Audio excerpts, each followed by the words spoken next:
So one of the things I've seen, having been in the mortgage business for well over 20 years, is that because of kind of the feast and famine cycle of the mortgage industry, we often get stuck in building sales and marketing processes that are built on the kind of the feasting and refinance portion of our sales cycle. We don't really know how to operate when we go down into that famine market that we're in right now of sort of flat rates. So today, I'm going to tell you a little secret that a lot of other businesses use in order to squeeze as much as they can out of every marketing dollar. And that's how to build a mortgage sales funnel. All right, in order to build that sales funnel, I'm going to give you 3 very specific steps to start setting up a sales funnel. And again, squeezing more out of your marketing dollars and getting more leads and more bites at that apple. So our number 1 step is just simply to design and give them a direct path to that pre-approval or refinance quote. So in our industry,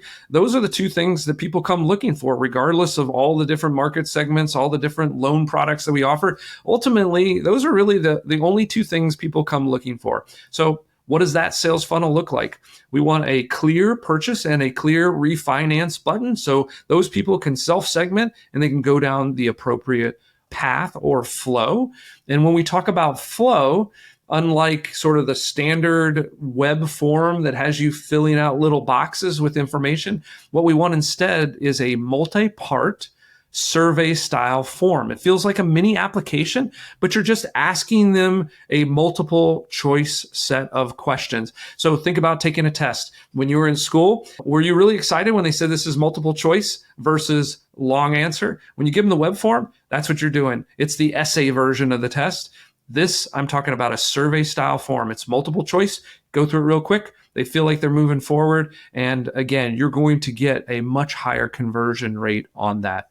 The other thing is and we've got data to support this, anywhere from 75 to 80% of the actual form fills that we get were actually done on a mobile phone. So what does that mean? There's a whole bunch more leads available to you if you also in that funnel give them the option to hit a phone number and make an inbound call. Most importantly here, make sure that inbound phone call gets answered. Don't send them to an IVR, please. And then the last piece of this funnel is once they fill out that form and they hit what we traditionally call a thank you page, I like to call this a next steps page because now you have some real estate that can help you to push them even deeper into that funnel.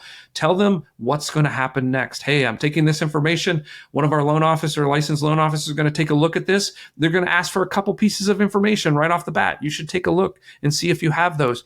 Oh, and by the way, if you would rather schedule a convenient time to talk with us, or you want to go ahead and make a phone call right now and talk to a live loan officer, you can do these 2 options. You will be amazed at how many people will fill out that form and then take the very next step to push them deeper into the funnel. The other piece of that, and you can, again, do this after a form fill, or you can do this potentially by segmenting them in different sections of your website. Sometimes people are just there to gather information, do some research, maybe get some information. They need to convince a spouse or someone else that they need to educate about what they're trying to do. Or maybe they're trying to do something really unique and a special type of financing. In this market, we have real estate investors and other sort of unique folks that are doing things a little bit different. One thing that converts really well is to try to build segments. And this can be done with content or could be kind of done with navigation in certain parts of your site, and segment by personas: real estate investors, homeowners, home buyers.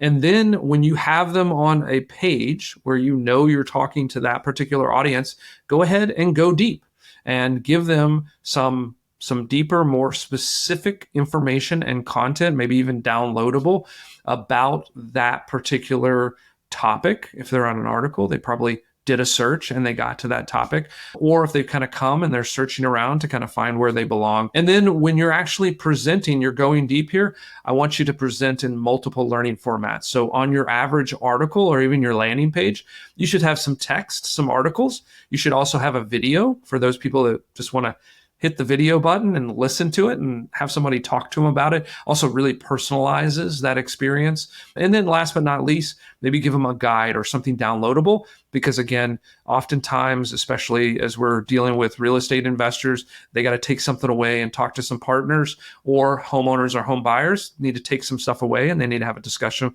with their spouse or their significant other. So those guides can be really helpful to deepen them into that process of getting to a sale. And then also, we've kind of talked about the funnel on the actual website, but don't forget that that funnel can kind of widen out to other platforms and other places on the internet. So I like to start to build audiences and grab visitors from those social platforms. The neat thing about social platforms is they're, by the nature of kind of how their content and algorithms work, they're behind the scenes segmenting and pushing your content to the people that are most likely to find it interesting. So make sure that you're starting to put content on those social platforms where you're actually the most comfortable. Maybe it's platforms that you already use. I always like to start there, and then put some content there that you would personally enjoy.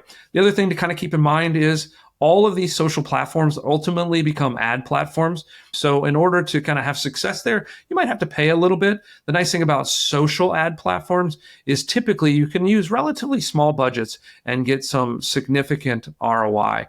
But again, by having those funnels on your website, when you pull them from social media, even if you're paying on those ad platforms, because you have those funnels on your website, you're giving yourselves more opportunities to convert, and therefore lifting the conversion rate and the ROI of the whole advertising that you're doing, or all of the visitors that you're bringing to that site. And then ultimately, that's going to allow you to stretch those marketing dollars and ultimately pay less for each of those leads. So hopefully you've learned how to create a sales funnel. Most of you have probably never done that for the purposes of mortgage. So I encourage you to take those 3 steps, try them out, and watch your marketing dollars become more effective. And if you want more like this, some original, unique content that moves your business forward and gives your sales and marketing more effectiveness, I would love for you to subscribe to this channel, hit that like button and the notification bell, and help us push out and further as our little channel begins to grow.